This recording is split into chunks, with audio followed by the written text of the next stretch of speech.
आइए आज हम जानते हैं कि भारत का प्राचीन इतिहास है क्या। ओके, क्योंकि इसके पहले हम लोगों ने टाइमलाइन को सीखा। टाइमलाइन कैसे किस तरीके से हम मार्क करते हैं, कैसे डिफाइन करते हैं।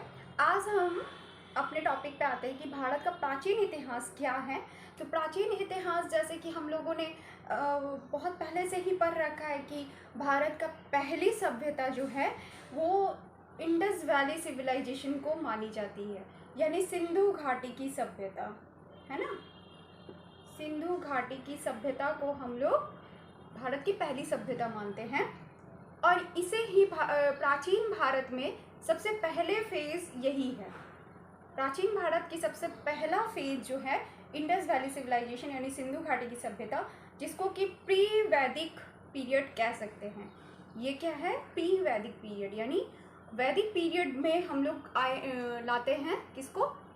Coming of Aryans. हम लोगों ने कहीं पढ़ा है जरूर कि सिंधु घाटी सभ्यता के बाद आर्यंस आए और सिंधु घाटी सभ्यता के हम लोग जब पतन के बारे में जब हम पढ़ते हैं तो बहुत सारे ऐसी चीज़ों को पढ़ते हैं जिसमें कि ये भी कहा गया है कि आर्यंस के आने पर आर्यंस ने जो है पूरी सभ्यता को नष्ट कर दिया। यानी कि इसकी प्रमाणिकता नहीं मिली है अभी तक, लेकिन ये माना जाता है कि आर्यंस आए और सिंधु घाटी की सभ्यता को पूरी तरह से ख़त्म कर दिया, वहाँ के लोगों को मार डाला, वो पूरी सभ्यता ही मिट गई। जिसके वजह से जो है क्या हुआ कि इस सभ्यता के बारे में ठीक बातें जो हैं नहीं कहा जा सकता कि इसके पतन के क्या कारण हैं। पतन के और भी बहुत सारे कारण बताए गए हैं जो हम आने वाले अपने क्लासेस में जब इंडस वैली सिविलाइजेशन को पढ़ेंगे तो वो हम जानेंगे। आज हम पढ़ते हैं कि coming of Aryans is the second phase. ये प्राचीन भारत के सेकेंड फेज है जो जहाँ पे आर्यंस का आगमन होता है और इस फेज को हम वैदिक पीरियड्स के नाम से जानेंगे। यानी कि हिस्ट्री इन एंशिएंट हिस्ट्री में यानी प्राचीन इतिहास में हम लोग क्या देखें? प्री वैदिक पीरियड जो कि इंडस वैली सिविलाइजेशन को कहते हैं और वैदिक पीरियड जो कि आर्यंस को कह रहे हैं। अच्छा, एक नोट डाउन कर लीजिए कि Rigveda is the earliest source है। अर्लीस्ट सोर्स है किसका? अर्लीस्ट सोर्स है to know ancient Indian history. Okay, ancient यानी प्राचीन भारत को जानने का सबसे प्राचीन जो स्रोत होता है वो ऋग्वेदा को माना गया है, ऋग्वेद को। ओके, तो ये जो है हम लोगों ने डिफाइन किया, अलग अलग करके डिफाइन किया। आप चाहे तो इसे नोट डाउन करके रख लें, जरूर रख लें, क्योंकि एक बार नोट डाउन किया हुआ चीज़ ना इस तरीके से जब हम एरो बना के समझ के रखते हैं ना तो उसको जब देखते हैं तो फटाक से हमारे दिमाग में उतर जाता है वो पिक्चर और फिर वो क्लियर रहता है, राइट। तो इस तरीके से अगर आपने नोट डाउन कर लिया तो आप भूल नहीं पाएंगे इस चीज़ को, चाहे किसी भी फेज़ या किसी भी क्लास में आप क्यों ना हो, बस एक बार देखेंगे आपको फटाफट चीज़ें जो है याद आ जाएंगी। तो आई होप कि आपको आज का ये सारी चीज़ें जो है पसंद आया होगा और समझ में भी आया होगा। समझ आया तो लाइक ज़रूर कीजिएगा, इस चैनल को सपोर्ट जरूर कीजिएगा ताकि और भी कई लोगों को हिस्ट्री जिसको बोर्डिंग सब्जेक्ट लगा है आज तक वो अब इसको बोर्डिंग सब्जेक्ट नहीं मानेंगे, क्योंकि इससे भाग तो नहीं सकते हैं हम, इससे प्यार जरूर कर सकते हैं। तो इसे जरूर शेयर करिएगा और चैनल को सपोर्ट करके उसको सब्सक्राइब जरूर। आइए फ्रेंड्स, आज हम जानेंगे एंशिएंट इंडियन हिस्ट्री के में आपको कौन कौन सी चीज़ें पढ़ने की ज़रूरत है। फ्रेंड्स, आप वो गलती नहीं करें जो मैं क्या करती थी। मैं जब भी कोई किताब या कुछ भी वीडियोस देखती थी तो मुझे लगता था कि चलो याद रहेगा। नहीं, ऐसे नहीं होता। उस टाइम तो ऐसा फील होता है कि याद रहेगा, लेकिन बाद में जो चीज़ें हैं ना धीरे धीरे फेड होना शुरू हो जाता है। तो इसीलिए आप जो है नोट डाउन जरूर करें। ओके, इसको नोट डाउन करके रखेंगे तो आप कोई भी चीज़ को भूल नहीं पाएंगे और जब भी आप किताब या कॉपी खोल के देखेंगे ना तो आपको फटाफट याद हो जाएगा। देखिए, ये सारे रेफरेंस जो हैं, जो लोग जीके की तैयारी करते हैं उनके लिए काफ़ी ज़्यादा हेल्पफुल रहने वाली हैं। जो लोग ऐसे ही पढ़ाई कर रहे हैं, हिस्ट्री में ऑनर्स या पास है या फिर कोई भी स्टैंडर्ड में पढ़ाई कर रहे हैं, उनके लिए भी बहुत हेल्पफुल रहने वाला है। तो ये रेफरेंस जो है एनसीईआरटी बुक्स में मिल जाएगा आपको।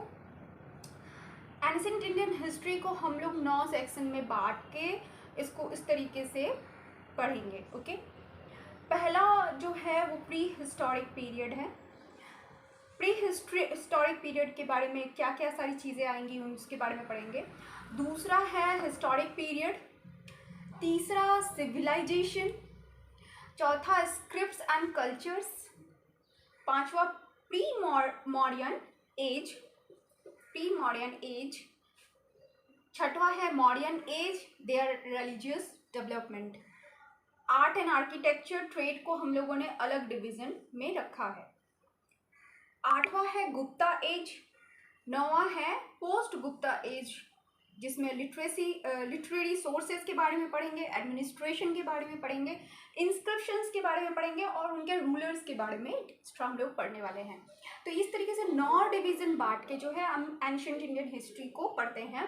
तो आप लोगों को यहाँ समझ में तो आ रहा होगा कि प्री हिस्टोरिक पीरियड से लेकर पोस्ट गुप्ता एज को हम लोग जो है एंशिएंट इंडियन यानी प्राचीन भारत के इतिहास में रखते हैं। ओके, तो जब भी हम प्राचीन इतिहास के बारे में बात करेंगे तो हम बात करेंगे कि पोस्ट गुप्ता एज तक का नॉलेज जो है वो हमारा प्राचीन इतिहास में आता है।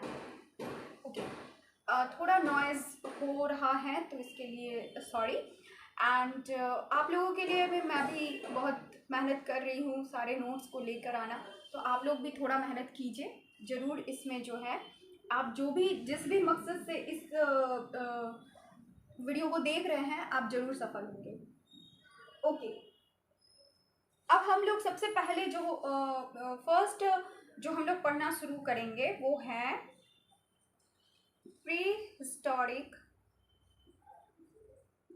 Period. Okay, pre historic period को हम लोग पढ़ेंगे और इस तरीके से जब डिवीज़न करके हम लोग पढ़ते हैं ना तो चीज़ें बहुत अच्छे से समझ में आती है और याद भी रहता है। तो हम लोग प्री हिस्टोरिक पीरियड में जो पढ़ रहे हैं उसमें हम लोग देख रहे हैं कि स्टोन एज, सबसे पहले पत्थर का युग जो है वो हम लोग पढ़ने जा रहे हैं, जिसमें आप जानते हैं कि ये इस युग की शुरुआत इतिहासकारों के हिसाब से इसी युग की शुरुआत से ही मनुष्य का शुरुआत माना जाता है, यानी कि उनके विकास के समय को इसी एज से काउंट किया जाता है। यानी कि मनुष्य को हम लोग जानते हैं कि आदि मानव से जब धीरे धीरे वो मानव की तरफ बढ़ रहे थे, हम लोग बहुत प्राचीन समय से अपने लोअर स्टैंडर्ड मतलब जब आप बहुत लोअर स्टैंडर्ड क्लासेस में होंगे तो उस टाइम से पढ़ते हुए आ रहे हैं कि आदि मानव का टाइम शुरू हुआ था। तो उस वक्त से हम लोग काउंट करते हैं और प्री हिस्टोरिक पीरियड को इस तरीके से डिवाइड करते हैं। ओके, आई होप कि आप लोगों को समझ में आ रही हैं चीज़ें।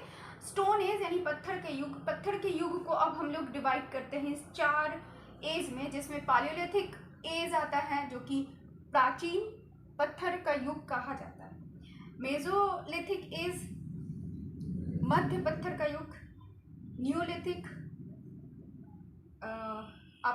नवीन पत्थर युग एंड चालकोलिथिक एज। उसके कल्चर के बारे में हम लोग पढ़ेंगे। अब सबसे पहले ये 4 डिवीज़न जब हम लोग कर लिए तो इस चारों डिवीज़न को अलग अलग करके पढ़ेंगे तो हमें क्या हो जाएगा, स्टोन एज कंप्लीट क्लियर हो जाने वाला है। पालियोलिथिक एज में, ओल्ड स्टोन एज में हम लोग पढ़ेंगे कि ये अर्लीस्ट पीरियड है ह्यूमन डेवलपमेंट का, मतलब यहाँ से मानव का विकास होना शुरू हो गया था और इसका अंत माना जाता है 8000 BC। देखिए टाइमलाइन हमने तो पहले ही पढ़ लिया है और अगर आपने इसको मिस किया है तो आप पहले वाले वीडियो में जाकर देख सकते हैं जहाँ पे हमने BC एंड AD का अर्थ समझा रखा है। वहाँ पे अब देखेंगे कि ये 8000 BC तक के समय को हम लोग ओल्ड स्टोन एज में काउंट करते हैं। अब देखिए, अब इसको भी 2 भागों में डिवाइड किया हुआ है। अब कंफ्यूज मत होइए, आप इनको क्लियर अपने कॉपी में इसको नोट डाउन करके रखिए कि किस तरीके से डिवीज़न क्या हुआ है, ताकि आपको पढ़ने में बहुत सुविधा होने वाली है। इसको भी 2 एरा यानी युग में बांटा गया है। एक है लोअर पालियोलिथिक एज, यानी कि पाषाण युग का जब सबसे शुरुआती समय था वो, जो कि करीब 40,000 ईस्वी पूर्व तक था, 40,000 ईस्वी पूर्व तक को मानते हैं। दूसरा है अपर पालियोलिथिक एज, जिसका हम लोग मानते हैं 40,000 से लेके 8,000 ईस्वी पूर्व तक। इन दोनों का डिवीज़न अब करने के बाद अब हम लोग यहाँ से शुरू करेंगे। लोअर पालियोलिथिक एज का कैसे टूल्स थे, यानी कि उनके पास अस्त्र शस्त्र कैसे थे, क्योंकि ये सारे क्वेश्चंस आते हैं पर जीके वगैरह कि लोअर पालियोलिथिक एज के टूल्स क्या थे, या टूल्स में क्या क्या हो सकते हैं, और 4 ऑप्शन रहता है उसमें से आपको देना होता है। तो इस तरीके से चीज़ों के आप नोट डाउन करके नोट्स बना के रखेंगे तो आपको पढ़ने में बिल्कुल कोई प्रॉब्लम नहीं होने वाली है। आपको क्लासेस कैसी लग रही है ज़रूर कमेंट करके बताइए, और कोई भी क्वेश्चन हो तो ज़रूर पूछिए, क्योंकि ये हमारा क्लास है और हम सभी यहाँ पे समझने के लिए आए हैं, पढ़ने के लिए आए हैं। ओके, तो आप लोग ज़रूर इसे नोट बना के रखिए। मिलते हैं नेक्स्ट क्लास। Amazing!